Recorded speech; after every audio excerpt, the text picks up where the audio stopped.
What a race it was. Really entertaining, largely thanks to Sergio Perez. Storming drive.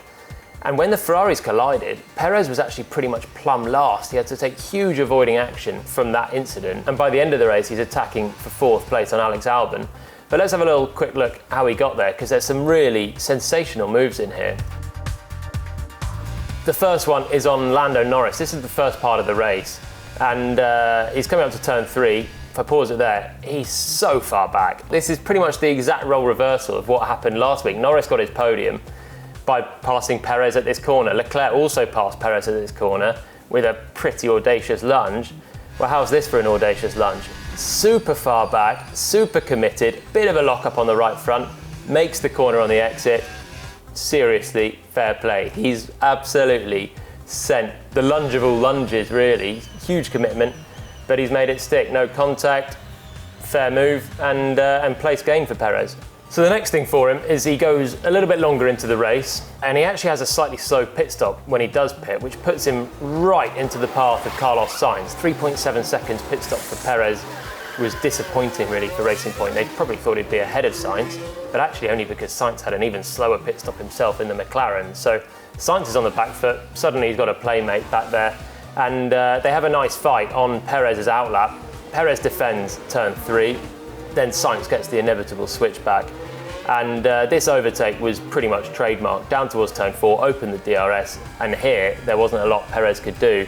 Slots back in behind Sainz, and you think, that's a shame for Perez. It's going to be a long slog of a race now behind the McLaren. But actually, again, we see another exquisite move from Perez round the outside of turn 6. I've seen very few moves ever there. And this one was fantastic. We cut on board with him for it, and you can see he's got this one lined up immediately on the exit. He's got the switchback, but then Sainz has a slight derate. He's clipping just before the entry to turn 6, which gives Perez a nice bit of momentum just before braking point, and then he sends it in super deep on the brakes, and he actually kind of gives Sainz no chance to respond, really. Did you like that one, man? Did you like that? Oh yes, good. Sainz used a lot of his overtake button, deployed a lot of energy to pass Perez down towards turn 3. That meant he had to harvest some on the exit, on the run to turn 6. And that sudden derate that he had just before the corner gave Perez momentum, and he swooped around the outside. Fantastic move. The next move for Perez on his teammate Lance Stroll. And you'd have thought this one would be easy, but it wasn't. Stroll pushed him really hard down at turn 4, squeezed him right to the outside, left enough room. That's fair play for teammates. They didn't come together, but it was super tight. Stroll didn't give it up easy, but Perez then had the inside for turn 6. Another smart move. Then he passed Daniel Ricciardo up into 5th place, and he hunted down Alex Albon at nearly a second a lap for a few laps, and suddenly was in a fight with a Red Bull for 4th place. But when he got to the back of Albon, Albon finally raised his pace, and it suddenly went a lot quicker, and Perez marched up to the back, suddenly couldn't really make the overtake so easily. So we got down towards turn 4, again, probably the chief overtaking place over the last 2 weekends. And we go on board with Perez here, and you can see just before the braking zone, Albon's rear light comes on. Again, that tells you he's harvesting energy. Look at Perez's closing speed last minute, it's huge. And he goes for the inside, sends it in. But Perez is braking from a much higher speed than Albon is, because Albon's been harvesting his energy, not deploying at the end of the straight. And Perez is coming in hot here. And this one was a step too far. They just made contact on the exit of turn 4. Pretty similar contact to Lewis Hamilton and Alex Albon from last week.